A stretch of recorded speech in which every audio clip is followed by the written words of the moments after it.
Vanakkam. Hi friends, how are you? Now I'm going on road trip. அதாவது road trip போகிறேன் Kamala area. வாங்க அந்த ஏரியாவில் சுற்றி பார்த்துக்கிட்டு பேசிக்கிட்டு போவோம்.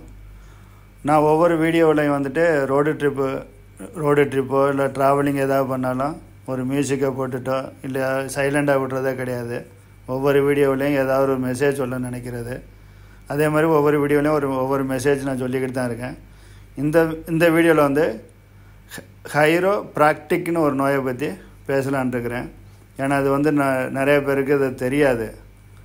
அதாவது நம்ம தமிழ்நாட்டில் ஒரு எக்ஸாம்பிள், டோட்டல் பாப்புலேஷனில் ஒரு 5% ஆளுகளுக்கு இதை பற்றி தெரிஞ்சிருந்தால் அதிகம். அதனால் ஏன்னா ஃபிசியோதெரப்பி வேறு, ஹைரோ ப்ராக்டிக்குங்கிற தெரப்பிங்கிறது வேறு. நிறைய பேர் என்ன பண்ணுறாங்கன்னா ஃபிசியோதெரப்பியை பேரை மாற்றி வச்சுட்டு ஹைரோ ப்ராக்டிக்னு தெரப்பின்னு சொல்லிட்டு ட்ரீட்மெண்ட்டெல்லாம் கொடுக்குறாங்க. அதெல்லாம் ஒரு மிகப்பெரிய தப்பு. இந்த நோயோட வீரியம் என்ன, இது எப்படி வருது, எதனால் வருதுன்னு சொல்லிட்டு இதை பற்றி பேசுவோம். ஏன்னா அட்லீஸ்ட்டு வந்துட்டு இந்த வீடியோ பார்க்குறவங்களுக்கு ஒரு அவேர்னஸ் கிடைக்குங்கண்ணா அப்படிங்கிறக்காக தான் இந்த வீடியோ பேச போகிறேன். வாங்க பேசிக்கிட்டே பயணிப்போம். அதாவது இந்த நோய் எதனால் வருதுன்னா, நம்ம வந்துட்டு உடல் உழைப்பு ரொம்ப கம்மியாயிருச்சு. அந்த காலத்துலலாம் பார்த்திங்கன்னு வச்சுங்க, ஒரு டாய்லெட்டு பாத்ரூம் போனாலும் இந்தியன் டாய்லெட்டு உட்காந்து போகிறது. இப்போ வந்துட்டு காட்டுக்குள்ளேயோ வயல்வெளியிலையெல்லாம் போவாங்க. அதே மாதிரி சாப்பிட்றதும் பார்த்திங்கன்னா கீழே உட்காந்து சாப்பிடுவாங்க காலு மடக்கி. இப்போ யாருமே வந்துட்டு கீழேலாம் உட்காரல, டைனிங் டேபிள் உட்காந்து சாப்பிட்றது. அதே மாதிரி வெஸ்டர்ன் டாய்லெட் யூஸ் பண்ணுறது. அதே மாதிரி சேரில் தான் உட்காந்துருக்கிறது, கீழே யாரும் உட்கார்றது கிடையாது. கம்ப்யூட்டர் முன்னாடி மணிக்கணக்காக உட்காந்து வேலை செய்கிறது.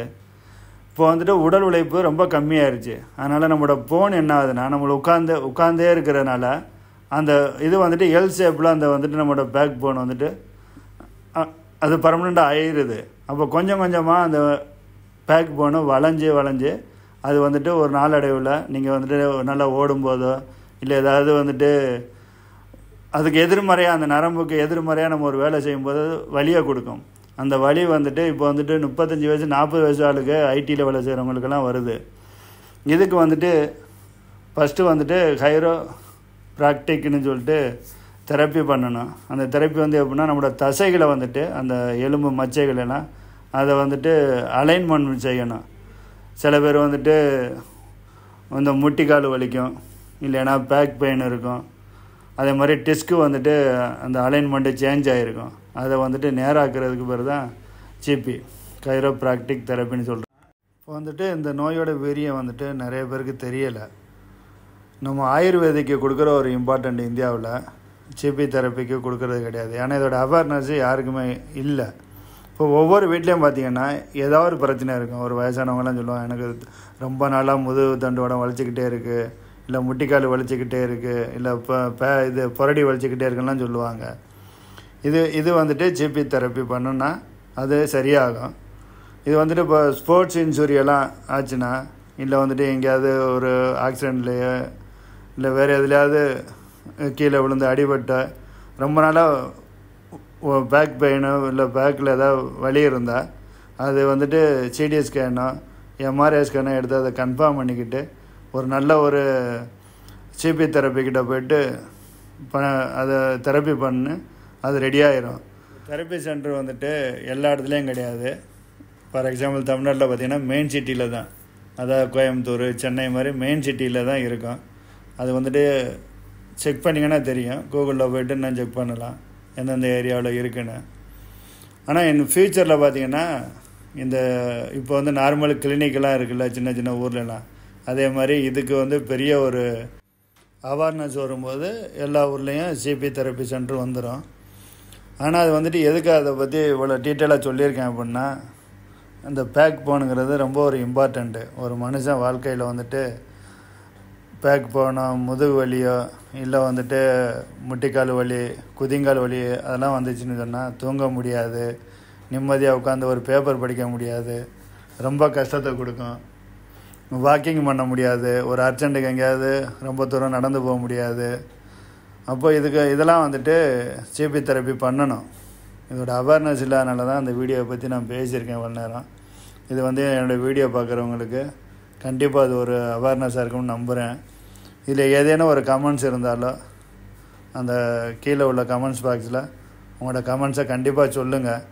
அதே மாதிரி இந்த வீடியோ பார்க்குறவங்க உங்களோட ஃப்ரெண்ட்ஸுகளுக்கு இந்த நோயோட வீரியம் என்ன, இதில் உள்ள என்ன பிரச்சனைகளையும் அவங்கள்ட்ட எடுத்து சொல்லுங்கள். சில பேர் வந்து பயப்படுவாங்க, எப்போ பார்த்தாலும் எனக்கு முதுகு வலிச்சிக்கிட்டு இருக்குது, என்னால் ஒன்றுமே பண்ண முடியலை, தூங்க முடியலை, நிம்மதியாக இருக்க முடியலன்னு சொல்லி புலம்புற நானும் கேள்விப்பட்டிருக்கேன். அதனால தான் நான் வந்து இந்த நோயை பற்றி கொஞ்சம் ஸ்டடி பண்ணி இதை பற்றி ஒரு வீடியோவாக பேசுகிறது. ஏன்னா எனக்கு தெரிஞ்ச 2-3 ஃப்ரெண்ட்ஸுக்கு ரொம்ப தூரம் நடக்க முடியாது. குறிப்பாக ஒருத்தர் இருந்தார், ரொம்ப நாள் நாங்கள் ஒன்றா வேலை செஞ்சோம். அந்த நண்பர் பண்ணிட்ட அவஸ்தையெல்லாம் நான் பார்த்துருக்குறேன். அவர் ஏதோ ஒரு கம்பெனியில் வேலை செய்யும்போது கீழே விழுந்துட்டாராம். கீழே விழுந்துட்டு அந்த பேக்கில் உள்ள டிஸ்க்கு வந்துட்டு அலைன்மெண்ட் மாறி போச்சு. அவர் ரொம்ப ட்ரீட்மெண்ட்லாம் போயிருக்காங்க. அதுக்கப்புறம் இன்னமும் அவருக்கு சரியாகலை. இன்னமும் சில நேரத்தில் பெயின் இருக்குது. ஏன்னா அந்த மெடிக்கல் வந்துட்டு டே பை டே வந்துட்டு வேர்ல்டு வைடு இம்ப்ரூவ் ஆகிக்கிட்டே இருக்கும். இந்த தெரப்பியும் இன்னும் இம்ப்ரூவ் ஆகி வரும். ஏன்னா வந்துட்டு இந்த எலும்பு வந்துட்டு வளரக்கூடியது ஒரு குறிப்பிட்ட வயசு வரைக்கும். அதனால் அவர் வந்துட்டு இன்னும் நம்பிக்கையோடு இருக்கிறாரு. பேக் போன பிரச்சனை இருந்தாலும் ட்ரீட்மெண்ட் இம்ப்ரூவ் ஆகிட்டு இருக்கு, அந்த டிஸ்க் அலைன்மெண்ட்லாம் சரி பண்ணலாம் அப்படின்னு நம்பிக்கையோடு இருக்கிறாரு. அந்த நண்பர் வந்துட்டு ஒரு தடவை ஆப்ரேஷன் பண்ணியிருக்காரு. பண்ண பிறகு மறுபடியும் பேக்கில் பெயின் வந்திருக்கு. மறுபடியும் அதே டாக்டர்கிட்ட போயிருக்காரு. அப்போ அவங்க சொல்லியிருக்காங்க மறுபடியும் ஆப்ரேஷன் பண்ணணும்னு சொல்லியிருக்காங்க. அப்போ தான் வந்துட்டு நம்ம ரிசர்ச் பண்ணும்போது சிபி தெரப்பின்னு ஒன்று இருக்குதுன்னு சொல்லிட்டு கண்டுபிடிச்சோம். அதுக்கப்புறம் அவர் போய்ட்டு சிபி தெரப்பி பண்ணார். சிபி தெரப்பி பண்ண பிறகு இப்போ ஒரு 95% அவர் ரெடி ஆகிட்டார். இன்னமும் அந்த அண்டர் ட்ரீட்மெண்ட்லாம் இருக்கார். இருந்தாலும் 100% குணமாயிரும். ஏன்னா மெடிக்கலும் வந்துட்டு ஒரு மிராக்கிள் தான். அது வந்து ஒரு எண்டே கிடையாது. நம்மளை வந்துட்டு இலைய பச்சை காலத்துலேருந்து இன்றைக்கி வந்துட்டு லேசர் காலம் வரைக்கும் வந்திருக்கோம். அதனால் எதுக்குமே வந்துட்டு நிரந்தரமான ஒரு தீர்வு கிடையாது. ஒவ்வொரு நாளும் மெடிக்கல் வந்துட்டு இம்ப்ரூவ் ஆகிக்கிட்டு இருக்குது. அதனால் இந்த நோய் வந்துட்டு இந்த சிபி தெரப்பியும் நல்லா க்யூர் ஆகிடும். அதுலேயும் வந்துட்டு சில ரிசர்ச் எல்லாம் வேர்ல்டு வைடில் போய்கிட்டு இருக்கு. இந்த ஃப்யூச்சரில் பார்த்திங்கன்னா இன்னும் நிறைய அட்வான்ஸாக இந்த ட்ரீட்மெண்ட் வந்துடும். இது வந்து வீடியோ வந்து ஒரு அவேர்னஸ்க்காக தான். நீங்கள் இதில் எதுவும் டவுட்டாக இருந்தீங்கன்னா கூகுளில் போய்ட்டு செக் பண்ணிக்கோங்க. அதே நேரம் இந்த வீடியோ வந்துட்டு அந்த நண்பருக்காக டெடிகேட்டும் பண்ணுறேன். நிறைய பேருக்கு ஒரு அவேர்னஸுக்காகவும் இந்த வீடியோ நான் அப்லோட் பண்ணுறேன். ஓகே நண்பர்களே, நம்ம வேறு ஒரு வீடியோவில் பார்ப்போம். இந்த வீடியோ பிடிச்சிருந்தா ஷேர் பண்ணுங்கள், லைக் பண்ணுங்கள். கமெண்ட்ஸில் கண்டிப்பாக உங்களோட கமெண்ட்ஸை சொல்லுங்கள். இந்த ஏரியாவும் எவ்வளோ அழகாக இருக்குது பாருங்கள். இந்த ஏரியாவில் வந்துட்டு நிறைய நர்சரி இருக்குது. அதே மாதிரி ஃபார்ம் ஹவுஸ் நிறையா இருக்குது. இது வந்து ஒரு டெவலப்பிங் ஏரியா. இப்போ தான் டெவலப் ஆகிட்டு இருக்கு. புதிய ஷாப்பிங் காம்ப்ளெக்ஸு, மாலு எல்லாமே இந்த ஏரியாவில் வருது. இந்த ஏரியாவிலும் சில super market, restaurant, gold store எல்லாமே இந்த ஏரியாவில் இருக்குது. இது பார்க்குறதுக்கு நல்ல ஒரு அழகான ஏரியா. அது நல்லாவும் இருக்குது.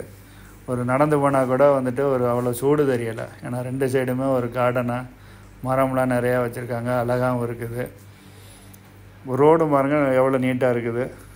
இது வந்துட்டு ஒரு அரபு கண்ட்ரி மாதிரியே இல்லை, ஏதோ ஒரு யூரோப்பில் இருக்கிற மாதிரி எவ்வளோ அழகாக 2 சைடும் மரம்லாம் வளர்த்துருக்காங்க. நல்லா கார்டன்லாம் எவ்வளோ சூப்பராக இருக்குது. ஓகே நண்பர்களே, தேங்க்ஸ் ஃபார் வாட்சிங் மை வீடியோ.